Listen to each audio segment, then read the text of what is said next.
საღამოშვიდობისა თქვენ უყურებთ პოსტ ანალიტიკას მე ზვია დავალიანი ვარ ჩვენ საუბრობთ აქტუალური საშინაო და საგარეო პოლიტიკური თემების შესახებ დღეს საღამოს ჩვენი სტუმარი საპარლამენტო უმრავლესობის წარმომადგენელი თორნიკე ჭეიშვილი იქნება საღამოშვიდობის თორნიკე მადლობა რომ ჩვენი სტუმარი ხარ საღამოშვიდობის ზვიად მადლობა მოწვევისთვის და პირველ ყოვლისა რა თქმა უნდა მოგილოცავთ თქვენ და მიულოცავ ჩვენს ტელემაყურებელს აღდგომის ბრწყინვალე დღესასწაულს რამე თუ არ მქონია შესაძლებლობა აქამდე თქვენი ეთერიდან მიმელოცა უერთდები მილოცავს და კიდევ ერთხელ ულოცავს სრულიად საქართველოს. მოდი გადავიდეთ პოლიტიკურ თემებზე. ეუთოს გენერალური მდივანი საქართველოში ორდღიანი ვიზიტით იმყოფებოდა და დასრულდა დღეს ეს ვიზიტი. ფირიდონ სინირლიოღლუ შეხვდა საქართველოს პარლამენტის თავმჯდომარეს, შეხვდა პრემიერ-მინისტრს, საგარეო საქმეთა მინისტრს, გამართა რამდენიმე მნიშვნელოვანი მაღალი დონის შეხვედრა. შინაარსზე საუბარზე უფრო მეტად მე მინდა შეფასება გავაკეთოთ პირველ რიგში, იმიტომ რომ ეს ვიზიტი გარკვეულწილად ოპოზიციის მხრიდან მოაზრებული იყო როგორც სიმბოლური ვიზიტი, ოპოზიციის ძველმა მეგობარმა და მხარდამჭერმა ჯო ვილსონმა წერილითაც კი მიმართა ეუთოს გენერალურ მდივანს, რომ არ ჩამოსულიყო საქართველოში, იმიტომ რომ ის ფიქრობდა, რომ პირდაპირ ამბობდა, რომ ეს იქნებოდა, ასე ვთქვათ, ლეგიტიმაცია არსებული ხელისუფლების. ჩვენ ვიცით რომ ლეგიტიმაციას ფირიდონ სინირლიოღლუს ვიზიტი არ აძლევს ხელისუფლებას, არამედ ქართული ხალხი აძლევს, მაგრამ ნებისმიერ შემთხვევაში ოპოზიციამ ასე გააფორმა. ისტერიკა ატეხა ფაქტიურად ამ ვიზიტთან დაკავშირებით, ამიტომ მინდა რომ შევაფასოთ ეს ვიზიტი. კი ბატონო, უაღრესად მნიშვნელოვანი იყო რა თქმა უნდა ეუთოს გენდივნის ორდღიანი ვიზიტი საქართველოში. წარმოჩინდა კიდევ ერთხელ და ხაზი გაესვა იმას, რომ საქართველო რეგიონში არის მნიშვნელოვანი აქტორი მშვიდობის, უსაფრთხოების, სტაბილურობის, კიდევ უფრო მეტად გამტკიცების საქმეში.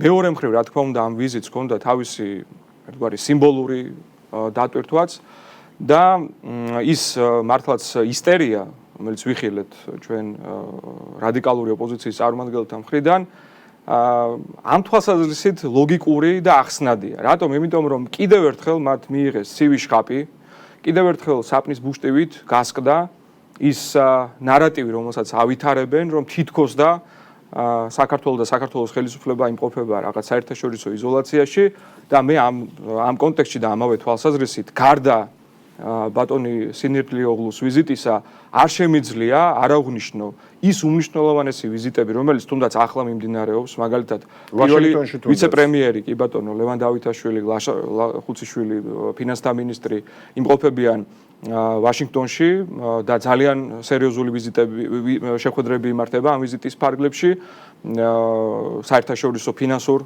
ინსტიტუტებთან. თუნდაც გავიხსენოთ, აი 10-ოდე დღის წინ საქართველოს პრემიერ-მინისტრის შეხვედრა ალენ ბერსესთან, ევროსაბჭოს გენდივანთან, რომელიც გაიმართა ანტალიაში. გავიხსენოთ ასევე შეხვედრა საქართველოს პარლამენტის თავმჯდომარისა პია კაუმასთან, ეუთოს საპარლამენტო ასამბლეის პრეზიდენტთან ტაშკენტში, ესეც დაახლოებით 2 კვირის ამბავია და კიდევ უფრო შორს თუ წავალთ, მოკლედ თქვათ ორ მხრივ შეხვედრებზე, იგივე უნგრეთში, რუმინეთში და სხვა ქვეყნებში. ავსტრიასთან ძალიან სერიოზული ასევე დიპლომატიური ურთიერთობები ვითარდება და სხვათა შორის ნიშანდობლივი იყო ავსტრიის კანცლერის ძალიან მეგობრული გულთბილი წერილი, რომელიც სწორედ გასულ კვირას გამოაგზავნა მან საქართველოს პრემიერ-მინისტრის სახელზე. ერთი სიტყვით, ძალიან ბევრი კონკრეტული ფაქტი გვაქვს ჩვენ იმის მანიშნებელი, რომ არათუ საერთაშორისო იზოლაციაზე ლაპარაკი არის გადაჭარბებული, არამედ პირიქით საქართველო ძალიან მჭიდრო და მეგობრულ ურთიერთობებს ავითარებს თავის პარტნიორებთან და ასევე თანამშრომლობს შესაბამის საერთაშორისო ორგანიზაციებთან, მათ შორის რა თქმა უნდა ეუთოსთან. ასევე ძალიან მნიშვნელოვანია ის, რომ რადიკალური ჯგუფებისთვის კიდევ ერთი ვერდიქტი, რომელიც თავისთავად ამ ვიზიტის ფარგლებში იქნა გამოტანილი მათთვის, იყო ის, რომ ბატონი გენდივანი არც ერთ რადიკალურ ოპოზიციურ ჯგუფს და მათ წარმომადგენელს არ შეხვდა, ასევე არ შეხვდა ეგრეთ წოდებულ სამოქალაქო ორგანიზაციებს. ჩვენ ყოველთვის გვახსოვს, როდესაც მაღალი დონის ვიზიტი იმართებოდა, დამსკრივდებოდნენ ხოლმე და ცდილობდნენ, რომ როგორღაც შეეღწიათ, ესე იგი იმ ოთახში, სადაც ეს შეხვედრები იმართებოდა, რათა იქ ისევ და ისევ ანტიეროვნული, ანტისახელმწიფოებრივი საქმიანობა განეხორციელებინათ და რაღაც თავგზა აერიათ შესაბამის საპატიო სტუმრისთვის. ამ შემთხვევაში მათ ეს არ გამოუვიდათ და ჩვენ რომ დავაკვირდეთ მათ გამოსვლებს, ხო, აი ტელეეკრანებზე რაც იყო ამ 2 დღის განმავლობაში, ჩვეულებრივი პანაშვიდის რეჟიმში იყვნენ, პრაქტიკულად ჭირის უფალში იდგნენ საკუთარი პოლიტიკური გასვენებისა. ასე რომ ამ თვალსაზრისით, რა თქმა უნდა, ვიზიტი იყო უაღრესად მნიშვნელოვანი და რა თქმა უნდა, ამ ვიზიტის შედეგი მათ შორის, ვფიქრობ, იქნება ის, რომ რეგიონში, სამხრეთ კავკასიაში მშვიდობის უზრუნველსაყოფად თავის მხრივ ეუთო კიდევ უფრო მეტ კონტრიბუციას გაიღებს და ძალიან მნიშვნელოვანია ის, რომ აქ საუბარი შეეხო მაგალითად, აი კონკრეტულ რაღაც თემებს რომ დავაკვირდეთ, გალის მექანიზმის კვლავ გააქტუალურებას და გააქტიურებას, ვიცით რომ ეს წლების განმავლობაში რაღაც ისეთ მიძინებულ რეჟიმში არის, რაც არის ჟენევის მოლაპარაკებების ერთ-ერთი შემადგენელი კომპონენტი და ნუ მოკლედ შორს მიმავალ პერსპექტივას თუ დავაკვირდებით, რა ვიცი, ღმერთმაც ქნას რომ ეს და ასეთი ვიზიტები საბოლოო ჯამში გადაიზარდოს იმაში, ტრანსპორტდეს იმაში, რომ დაჩქარდეს კიდევ უფრო მეტად კონფლიქტების მშვიდობიანი გზით მოგვარება და ჩვენი ტერიტორიული მთლიანობის აღდგენის პროცესი. კი ბატონო, ნუ განსაკუთრებით მნიშვნელოვანია ამ ვიზიტის ხაზგასმა და იმის, ასე ვთქვათ, ჩვენება, რომ საბოლოო ჯამში ევროპაში და ევროპულ ბიუროკრატიაშიც უნდა გაიღვიძოს საღმა აზრმა, რომ აი აგერ ჩვენს თვალწინ სულ ბოლო ინფორმაციას რო გადავავლოთ თვალი, უკრაინაში ომს ბოლო არ უჩანს, ლონდონში მოლაპარაკებები ფაქტობრივად ჩაიშალა და ამერიკის შეერთებული შტატების პრეზიდენტმა დონალდ ტრამპმა გააკრიტიკა ვოლოდიმირ ზელენსკი და პირდაპირ განაცხადა, რომ თუ ანუ ორი გამოსავალი აქვს ზელენსკის და როცა ამბობს ზელენსკის ფაქტობრივად გულისხმობს უკრაინას, ორი გამოსავალი აქვს, ან ახლავე დათანხმდეს სამშვიდობო გეგმაზე და შეწყვიტოს ომი, ან არა და რამდენიმე წელიწადში საერთოდ ქვეყნის გარეშე დარჩება. ამას რატომ უსვამ ხაზს? ხაზს უსვამ იმიტომ, რომ პრინციპში ევროპულ ბიუროკრატიასთან ჩვენი ურთიერთობების დაძაბვა თუ გაფუჭება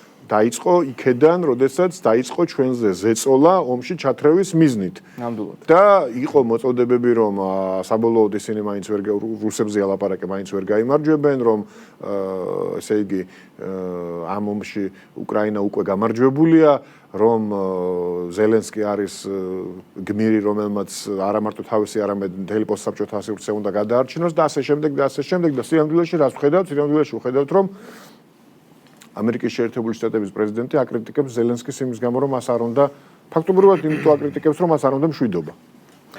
ანუ აქ უპირველესად ის უნდა აღინიშნოს, რომ ის ყალბი ნარატივი, აი თქვენ გაიხსენეთ ახლა შესაბამისი ფრაზები, მოწოდებები, რომ არავითარი პერსპექტივა, სიტყვაზე ამ ომში, საბოლოო ჯამში რუსეთის ფედერაციას არ ქონდა და ამავდროულად კიდევ ერთხელ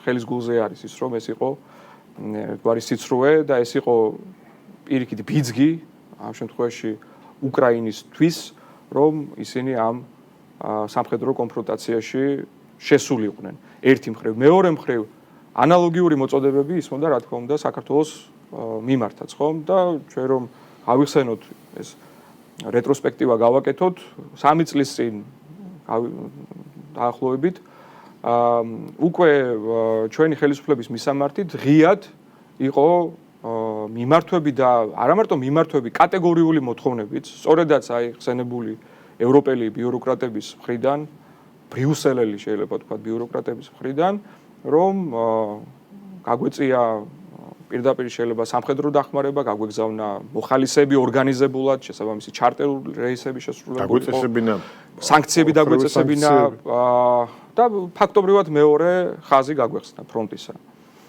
და შედეგები, რომელიც ამას მოჰყვებოდა, პრაქტიკულად იყო მათ მიერ მიზანმიმართულად დაფარული და დამალული. ანუ არავინ არ ამბობდა ასეთ დროს, რომ ეს პრაქტიკულად ნიშნავდა საქართველოსთვის უბსკულში გადაჭეხვას. და დღეს თუ მაგალითად ერთ-ერთი მნიშვნელოვანი ამბავი იყო ის, რომ მსოფლიო სავალუტო ფონდის შეფასებით ესე იგი ეკონომიკის ზრდა, რეალური ზრდა, ანუ აქ არის ლაპარაკი ერთსულ მოსახლეზე მყიდველუნარიანი ეკონომიკის ზრდაზე რა პარამეტრებითაც ჩვენ ვართ 21 საუკუნეში საუკეთესო სამეულში ეკონომიკური ზრდა და რა პროგრესი კი არა, ეკონომიკურადაც აბსოლუტურად უსაფრთხოების თვალსაზრისითაც და არაფერს აღარ ვამბობ ცალკეული ოჯახებიალურად ვიქნებოდით გაუბედურებაზე და იმაზე რომ შეიძლება ყოფნა არ ყოფნის წინაშე. ზუსტად, კი ბატონო. ფაქტზე აღარ დარჩენილიყო აქ. ხო, ამაზე არაფერს აღარ ვამბობ. ანუ პრაქტიკულად ქვეყანა იწირებოდა ამისთვის და ამაზე საბოლოო ჯამში პასუხისმგებლობას გვეგონება რომ აიღებდნენ სწორედ ის ევროპელი ბიუროკრატები. ან არესტოვიჩი აიღებდა. თუნდაც კი ბატონო, ხები რომლებიც მაშინ გამოირჩეოდნენ ამ წამქეზებლური მოწოდებებით. გვახსოვს ის განცხადებები, რომ თურმე სოხუმში კარგი ამინდია, შეიძლება გასეირნება ამ შემდეგ. სოხუმში გასეირნება ძალიან გვინდა და უცბად გავისეირნებთ კიდეც შესაბამისი პრაგმატული და მშვიდობიანი პოლიტიკის ერთგულებით. ასე რომ რა თქმა უნდა ეხლა დღევანდელი ეს ამბავიც ლონდონში ხო მოლაპარაკებებთან მიმართებით პრაქტიკულად ჩაშლის ამ მოლაპარაკებების ცხადყოფს იმას რომ უკრაინა სამწუხაროდ არის ძალიან მძიმე ვითარებაში და ასე მარტივი რა თქმა უნდა ამ ომის დასრულება როგორც ჩანს არ იქნება. თუმცა მეორე მხრივ ვხედავთ იმასაც რომ შეერთებული შტატების პრეზიდენტი კვლავაც საკმაოდ ისეთი პრინციპული პოზიციით არის წარმოდგენილი და მან შეიძლება ითქვას ძალიანაც გააკრიტიკა უკრაინის ხელმძღვანელობა არა ერთხელ და არა პირველად. წარმომადგენლები არა პირველად, დიახ, ნახეთ ახლა სხვადასხვა ეპიზოდები, როდესაც საკმაოდ მწვავე კამათშიც კი გადაზრდილა შეხვედრები, თუმცა მეორე მხრივ არის გასაგები ის, რომ შესაბამისი ძალები, რასაც ჩვენ ვუწოდებთ ჭრილოვან გლობალურ ძალებს, ეგრეთ წოდებულ deep states, გლობალური ომის პარტიას თუ ამ შემდეგ შეიძლება სახელწოდებაში ამ წუთას არ იყოს მთავარი არსი, არამედ იმ შინაარსში, რომლითაც მოქმედებენ ეს ძალები, ну ფაქტია რომ პირიქით ცეცხლზე ნავთის დასხმით არიან დაკავებულები და არის ეს რაღაც უხილავი ხელის ფაქტორი, რომელიც ამ სამშვიდობო მოლაპარაკებას და სამშვიდობო პროცესს მნიშვნელოვნად აფერხებს. ასე რომ რა ვიცი, სიტუაცია ამ თვალსაზრისით უკრაინისთვის არის საკმაოდ მძიმე. ხო, აი ამ გლობალური ომის პარტიას და იმ ძალებს, რომლებსაც უნდათ და კვლავაც უნდათ საქართველოს ომში ჩათრევა, რადგან უკვე ფაქტია, რომ ეს ომი ისე მალე არ დასრულდება, როგორც თავდაპირველად დონალდ ტრამპი იმედოვნებდა ან აცხადებდა. საქართველოში ყავს დასაყრდენი, საქართველოში ყავს აგენტურა, რომელსაც ჩვენ რადიკალურ ოპოზიციას უწოდებთ და სწორადაც უწოდებთ და ეს რადიკალური ოპოზიცია ცდილობს ყველანაირი მეთოდით ქვეყანაში მოაწყოს დესტაბილიზაცია და მოვიდეს ხელისუფლებაში. არჩევნების გზით ვერ მოდის, თუმცა საინტერესოა სხვათა შორის ადგილობრივი თვითმმართველობის არჩევნები მოდის და მინდა ამაზეც ვილაპარაკოთ. ჯერჯერობით ვერ ჩამოყალიბებულან მიიღებენ თუ არა ადგილობრივი თვითმმართველობის არჩევნებში მონაწილეობას. იმიტომ რომ როგორც ჩანს ჯერ არ მიუღიათ კონკრეტული დავალება რა უნდა გააკეთონ. როგორ ფიქრობთ, თქვენ რა დავალებას მიიღებენ ისინი და მიიღებენ თუ არა მონაწილეობას საბოლოო ჯამში არჩევნებში? ჯერჯერობით რაც ვიცით, მხოლოდ გახარიას პარტია აპირებს მონაწილეობა მიიღოს არჩევნებში. ცოტა ლირიკული გადახვევის სახით შეიძლება ვთქვათ, რადიკალური ოპოზიცია, ანუ deep state-ის წვრილფეხობა საქართველოში, სხვანაირად. შეიძლება ასეც ვთქვათ, კი. ხო, რამე თუ მართლაც ხედავთ იმას, რომ ისინი საკუთარ თავს არ ეკუთვნიან და მათი მზერა არის მიმართული სწორედაც უცხოელი პატრონებისკენ თუ კურატორებისკენ, რომლებიც ასევე გარკვეულ ბუნდოვანებაში ამყოფებენ რადიკალური ოპოზიციის კოლექტიური ნაცმოძრაობის საკმაოდ დიდ ნაწილს, ვინაიდან როგორც თქვენ აღნიშნეთ, ესე ღიად და გაცხადებულად ამაზე საუბარი ჯერჯერობით აქვს დაწყებული მხოლოდ ერთ პარტიას, რომ ის ემზადება მუნიციპალურ არჩევნებში მონაწილეობის მისაღებად. მოძრაობას უშუალოდ ნაციონალურ მოძრაობას აქვს გაცხადებული, რომ არ მიიღებს. ხო, თუმცა ეს რა თქმა უნდა არ არის არგუმენტი, ხა რომელი პირობა და დაპირება შეუსრულებიათ ზოგადად ეს რომ შეასრულონ. აქ ალბათ პირიქით უნდა დავატრიალოთ ნებისმიერი მათი არ ვიცი, წინადადება თავიდან ბოლოსკენ კი არა, ბოლოდან თავისკენ და წავიკითხოთ და შეიძლება ამ შემთხვევაში ამოვიცნოთ რეალურად მათი განზრახვა. ამას არ აქვს არსებითი მნიშვნელობა. როგორც არ უნდა გადაწყდეს ეს საკითხი მათთვის და რა დირექტივაც არ უნდა მიიღონ, იქნება დივერსიფიცირება განხორციელებული და ვიღაცას მიაღებინებენ მონაწილეობას და ვიღაცას არა, თუ ყველას ეტყვიან რომ მიიღეთ მონაწილეობაო, აქ მთავარი არბიტრი ამ შემთხვევაში არის ქართველი ერი, ჩვენი საზოგადოება და მე მგონია რომ ქართულ საზოგადოებას კოლექტიური ნაცმოძრაობისთვის უკვე რახანია გამოტანილი აქვს შესაბამისი პოლიტიკური განაჩენი. და ხუმრობთ კიდეც რომ ეს მონაწილეობის შემთხვევაში მათი მეათე საიუბილეო ფიასკო და კრახი იქნება, რომელიც საბოლოო ჯამში უნდა დასრულდეს იმით, რომ საბოლოოდ შესაბამისი სამართლებრივი მექანიზმების გამოყენებით საერთოდაც გაძევებულ იქნენ ისინი პოლიტიკური ავანსცენიდან საქართველოში. ვფიქრობ, ხვდებით, რასაც გულისხმობ, იცით რომ მიმდინარეობს შესაბამისი პროცესი, მათ შორის საქართველოს პარლამენტში, დროებით საგამოძიებო კომისია ძალიან აქტიურად მუშაობს, ამის პარალელურად სხვადასხვა საკანონმდებლო ცვლილებების განხორციელება ხდება, რაც საბოლოო ჯამში ამ პროცესს ვფიქრობ მიიყვანს ბოლომდე. ასე რომ ეს შეიძლება იყოს მათთვის ბოლო შანსი, პოლიტიკური ბოლო შანსი, რომ კიდევ ერთხელ რაღაცნაირად თავისი უძლურება დაინახონ საარჩევნო პროცესის ფარგლებში. ვინაიდან ის ქმედებები, ის ანტისახელმწიფოებრივი განცხადებები, აი თუნდაც ისევ და ისევ ამ ბოლო ორ დღეს რომ დაუბრუნდეთ. ესე იგი, ჩამოსტიროდათ ცხვირპირი იმიტომ, რომ კიდევ ერთხელ ხაზი გაესვა საქართველოში დაუშვათ მიმდინარე პოზიტიურ პროცესებს. იმას თუნდაც რომ საქართველო არის ერთ-ერთი მასპინძელი საერთაშორისო, ასე ვთქვათ, კონტექსტში მოლაპარაკებებისა, ვინაიდან ვიცით რომ გასულ კვირას იყო სამხრივი ფორმატი, სწორედ საქართველოს უმასპინძლა სომხეთის, აზერბაიჯანის მონაწილეობით საგარეო საქმეთა მინისტრების მოადგილეების დონეზე, სადაც სწორედაც სამხრეთ კავკასიაში მშვიდობის, სტაბილურობის თაობაზე იყო ლაპარაკი და არა მარტო ეს, ხომ? და ამის ფონზე და იმის ფონზე, რომ საქართველოს როგორც სახელმწიფომ მიიღო ქათინაური, მათ შორის ეუთოს გემდივნისგან იმისათვის, რომ საქართველო არის ერთგული შესაბამისი პრინციპებისა, საერთაშორისო სამართლის, ეუთოს, ასე ვთქვათ, სადამფუძნებლო პრინციპების, აი ამ ფონზე ვხედავთ, რომ ისინი გლოვობენ. და ნუ რა თქმა უნდა ეს სხვა არაფერია თუ არა მავნებლური დამოკიდებულება სამშობლოსადმი, ქვეყნისადმი, ახლა სამშობლო მათთვის არც არის სწორი შეფასება. არც აქვთ როგორც წესი უსამშობლოები არიან. კი ბატონო, სწორედ ამაშია საქმე, მაგრამ ნუ ასია თუ ისეა, ანტისახელმწიფოებრივი განცხადებებით და ქმედებებით გამოირჩევიან და რა თქმა უნდა ეს სავსებით ლოგიკურად განაპირობებს იმას, რომ მათი რეიტინგი დღეს კიდევ უფრო მეტად არის დაცემული და პრაქტიკულად არის ფსკერზე, ვიდრე ყოფილა ოდესმე. ამის პარალელურად ყველა ძალიან კარგად ხედავს ქართული ოცნების ჩვენი პოლიტიკური გუნდის ძალიან მტკიცე კურსს, რომელიც ამ ქვეყანას მიიყვანს საბოლოო ჯამში იქამდე, რომ იქნება უზრუნველყოფილი საბოლოოდ სიღარიბის დამარცხება, იქნება ჩვენი ვიმეორებ ძალიან მნიშვნელოვანი ეროვნული მიზნები მიღწეული და გადაწყვეტილი შესაბამისი პრობლემები.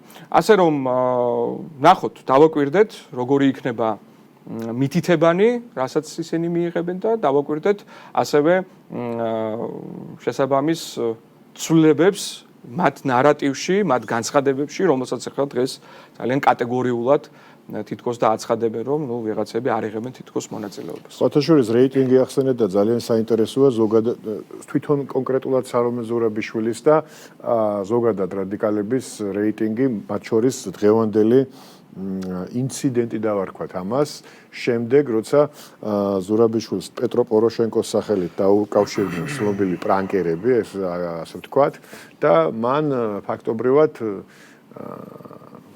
არ ვიცი რა დავარქვა ამას, ფული მოითხოვა არასამთავრობო ორგანიზაციებისთვის, ასე ქვია ალბათ ამას, პირდაპირ დაასახელა რა ჭირდება რადიკალურ ოპოზიციას იმისთვის, რომ ანტისახელმწიფოებრივი ქმედებები განაგრძოს.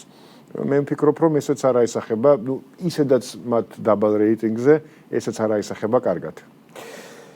რაც შეეხება ინციდენტს, როგორც თქვენ ამას უწოდეთ, თუ ტელეხულიგნობას, ესე იგი რა თქმა უნდა, აუთენტურობა საბოლოო ჯამში ამისა უნდა დადასტურდეს. მეორე მხრივ ხა მე პირად ჩემ განცდას გაგიზიარებთ, რომ ვიდეო გამოსახულებას, როდესაც ხედავდი, როცა ეს ჩანაწერი გავრცელდა, ძალიან რთულია იქ ეჭვი შეიტანო იმაში, რომ ეს არ არის თავშოთ რეალობა. და რეალურად სწორედ ერთ შემთხვევაში სალომე ზურაბიშვილი არსაუბრობდა, მეორე შემთხვევაში ყოფილი სახალხო დამცველი ნანუაშვილი და შინაარსი რომ გავაანალიზოთ. შემაძრწუნებელია, რატომ? იმიტომ რომ ერთი კი ბატონო ის ეპიზოდი რომ ითხოვენ დახმარებას და პრინციპში აქ ახალი არც არაფერი არ თქმულა, ხო? ყველამ ძალიან კარგად ვიცით, რომ ამერიკის შეერთებული შტატებიდან და შესაბამისი ფონდებიდან, USAID-დან, NED-დან თუ სხვა მათ ამოექოლათ ეს სივრცე დახმარების ჭყალებში დახმარების მიღების და რეალურად დახმარება კი არ ეს იყო პრაქტიკულად მიზანმიმართულად გადმორიცხული თანხები იმისთვის, რომ აქ რადიკალური პროცესები ყოფილიყო წახალისებული მთელ შემთხვევაში და სახელმწიფო სუვერენიტეტი შესდგომოდა წყალი სამწუხაროდ. და ახლა მეორე მხრივ წუწუნი იმაზე, რომ ევროპული ფონდები, ეს ბიუროკრატია რაღაცნაირად აჭიანურებს პროცესებს, ეს იწელება და ხელის გაწვენა, შეიძლება ასე ვთქვათ. მაგრამ მეორე ჩანაწერში მათ შორის კიდევ უფრო საშიში აქცენტები იყო დასმული იმასთან დაკავშირებით, რომ ჯერ ერთი პარალელი იქნა რამდენჯერმე გავლებული მაიდანთან და უკრაინასთან, რაც თავისთავად ძალიან არასასიამოვნოა. იმიტომ რომ ჩვენ არაერთ გზის ვქონდა ამაზე საუბარი და შესაბამისი მტკიცებულებებიც იყო ხო პრაქტიკულად წარმოდგენილი იმისა, რომ აქ სურდათ იმ სცენარის განვითარება, რასაც ადგილი ჰქონდა თავის დროზე უკრაინაში, კიევში, მაიდანზე. და მეორე, ესე იგი გაიჟღერა იმან, რომ არის გარკვეული ფორმირებები შექმნილი, ჯგუფები, რომლებიც აი როგორც მაიდანზე, ესე იგი არიან ნიღბებით და სხვათა შორის იქ იყო ერთი აქცენტი კიდევ ერთხელ ახლა რა თქმა უნდა ეს კარგად საჭიროებს გაანალიზებას სათანადო სამსახურების მხრიდან როგორც აუთენტურობის ისე შინაარსობრივ კონტექსტში, რომ არის რაღაც შეერაღებაზე ლაპარაკი, რომ არიან კონკრეტული პირები, ასევე შეერაღებით, ეს ძალიან საყურადღებო ინფორმაცია არის, ძალიან საყურადღებო აქცენტები არის და დარწმუნებული ვარო ამ თვალსაზრისით შესაბამისი ორგანოები დაინტერესდებიან ყოველმხრივი ანალიზით და ხო, რა თქმა უნდა, ანალიზით აუთენტურობის გარკვევით და არა მარტო ამ ჩანაწერებთან მიმართებით. მეორე მხრივ, რა თქმა უნდა, პოლიტიკურ კონტექსტში რომ შევაფასოთ, კიდევ ერთხელ ჩანს ის თუ რაოდენ გაკოტრებულები არიან პოლიტიკურად, ჩანს ის რომ ზურაბიშვილზე გაკეთებული ფსონი რაც იყო, რომ ვიღაცებს წარმოედგინათ ის როგორც ერთგვარი წინამძღოლი და ლიდერი დანარჩენი აგენტებისა, ამანაც ფიასკო განიცადა ამ წამოწყებამ. პრინციპში ეს ჩვენ წინა შეხვედრაზეც უკვე ვიწინასწარმეტყველებთ, ვინაიდან 31 მარტის შეხვედრაზე ის ვერ შეასრულა მან აბსოლუტური დაკისრებული ხონდა. დიახ, აბსოლუტური ფრუსტრაცია კიდევ ერთხელ რაც გამოჩნდა და განიცადეს, თავისთავად ამაზე მეტყველებდა, რომ უკვე არავინ მას სერიოზულად აღარ დაინახავდა. მაგრამ ხედავთ იმასაც მეორე მხრივ, რომ ის ცდილობს ისევ და ისევ იპოვოს ჭალებში პარტნიორები, თანამზრახველები და კლავაც შეეცადოს ახალისებას რადიკალურ ჯგუფებს, იმიტომ რომ როდესაც იქ ლაპარაკი იყო დაფინანსებაზე, მან პირდაპირ თქვა, რომ უნდა დაფინანსდეს შესაბამისი რაღაცა ორგანიზაციები და ეს ორგანიზაციები, რა ვიცი, ყველანი ძალიან კარგად ხედავთ, რითაც არიან დაკავებულები, ხო, ზოგი საქართველოსთან გარბის და მე ესე იგი უცხოეთში რეგისტრაციის პირობებში ცდილობენ ისევ აქ წყლის ამღვრევას, ზოგიერთი არც მალავს იმას, რომ ისევ აქ არის და კანონს არღვევენ მთელ რიგ შემთხვევაში და ასე შემდეგ, მაგრამ ნუ მაინც ამ საქმიანობით არიან დაკავებულები. მაგრამ ნუ ხედავთ რომ ფინანსური თვალსაზრისით მათ სერიოზული გამოწვევები აქვთ როგორც ჩანს. თორნიკე კიდევ ერთი კითხვა უნდა დაგისვა, გასაგებია რომ ოპოზიცია საქართველოში და ქართული საზოგადოების თვალში სრულიად გაკოტრებულია და ეს არაერთმა არჩევნებმა დაადასტურა, მაგრამ მათ სამწუხაროდ კვლავ რჩება ევროპულ ბიუროკრატიაში სერიოზული ლობი და სერიოზული პატრონები, რომლებიც ყველანაირად ცდილობენ მათთვის სასარგებლო გადაწყვეტილებების მიღებას, მათ შორის ბოლო პერიოდში გააქტიურდა საუბარი ვიზა ლიბერალიზაციის შეჩერების შესახებ. ნუ ჩვენი რადიკალებიც ყველანაირად ხელს უწყობენ ამ პროცესს და გვაშანტაჟებენ თუ გვაშინებენ, რომ აი თუ ქართული ოცნება იქნება ხელისუფლებაში, აუცილებლად დაემუქრება საფრთხე ვიზა ლიბერალიზაციას. მეორეს მხრივ ბრიუსელში მართლაც მუშაობენ იმაზე, რომ გაამარტივონ ვიზა ლიბერალიზაციის უვიზო მიმოსვლის რეჟიმის შეზღუდვის შესაძლებლობა. მე მაინტერესებს თქვენ როგორ ფიქრობთ, სადამდე შეიძლება ეს პროცესი მივიდეს და შეიძლება თუ არა მართლაც გამოიყენოს ბრიუსელის ბიუროკრატიამ ვიზა ლიბერალიზაციის თემა ჩვენს ან დასაშანტაჟებლად, ან დასასჯელად, ან რადიკალური ოპოზიციისთვის, ასე ვთქვათ, მაშველი რგოლის გადასაგდებად. ზოგადად ბრიუსელის მხრიდან უსამართლო დამოკიდებულება, შანტაჟი ჩვენთვის არ ახალია. მაგრამ ისიც ყველამ ძალიან კარგად გაიგო, რომ ამ რეგისტრში საქართველოს ხელისუფლებასთან საუბარი და ასეთი დამოკიდებულება საქართველოსთან როგორც სახელმწიფოსთან მათთვის არაფრის მომტანია. ეს პირველი. რაც შეეხება ახლა კონკრეტულად ვიზა ლიბერალიზაციის საკითხს. აქ ზოგადად ყოველ შემთხვევაში როგორც იქნა ეს გადაწყვეტილება, უბრალოდ ეს მსჯელობა მიწოდებული საზოგადოებისთვის არის საუბარი, რომ მესამე ქვეყნებზე დაახლოებით 60-ზე მეტ ქვეყანაზე 61 ქვეყანა, კი ბატონო, გადაისინჯოს მიდგომა იმასთან მიმართებით, თუ რა კრიტერიუმების საფუძველზე შეიძლება მოხდეს არსებული, ესე იგი, სავიზო რეჟიმის, ხო, ვიზა ლიბერალიზაციის ეგრეთ წოდებული შეჩერება, თუ ზოგადად გადახედვა. რა თქმა უნდა, ხა შეიძლება ამას კონდეს ერთი კეთილი მიზანი, რომელიც შეიძლება რაღაცა მიგრაციის პოლიტიკის კონტექსტში დავინახოთ, მაგრამ მეორე, აი სწორედაც იმ ბიუროკრატების ხელში, რომლებიც ამჟამად არიან ბრიუსელში მოკალათებულნი, არაფერი არის გამორიცხული და პირიქით, ყველანაირი ეჭვი შეიძლება არსებობდეს, რომ ისინი ნებისმიერ მსგავს მექანიზმს გამოიყენებენ შემდგომში როგორც შანტაჟის ინსტრუმენტს. მაგრამ ამასობაში, რა თქმა უნდა, არც ჩვენ ვართ გულზე ხელდაკრეფილები და პირიქით, როგორც სამართლებრივად, ისე საერთაშორისო ურთიერთობების კონტექსტში ძალიან სერიოზულ ნაბიჯებს ვდგამთ იმისათვის, რომ საქართველოს სახელმწიფო სუვერენიტეტი რაც შეიძლება მეტად გამტკიცდეს და ჩვენ კიდევ უფრო მზად ვიყოთ ნებისმიერი შესაძლო შანტაჟისთვის თუ უსამართლობისთვის, რომელიც არის პრაქტიკულად გალაშქრების მცდელობა საქართველოს დამოუკიდებლობაზე და ჩვენ სუვერენიტეტზე.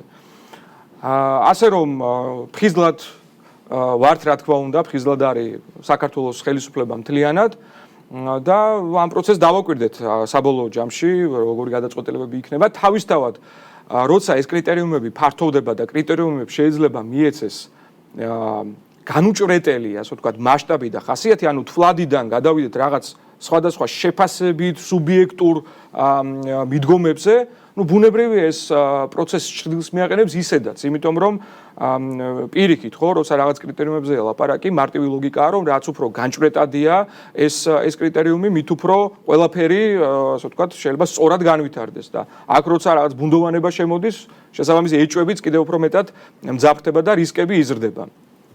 მაგრამ ვიმეორებ, რომ ბუნებრივია ჩვენ აბსოლუტურად მზად ვიქნებით. მე კიდევ ერთხელ მინდა ხაზი გაუსვა იმას, რომ დღეს საქართველოს სახელმწიფო სუვერენიტეტი არის ისეთ ნიშნულზე, რა ნიშნულზეც პრაქტიკულად არასდროს არ ყოფილა და მე მგონი ყველანი ძალიან კარგად ხედავთ იმას, რომ უკვე ამ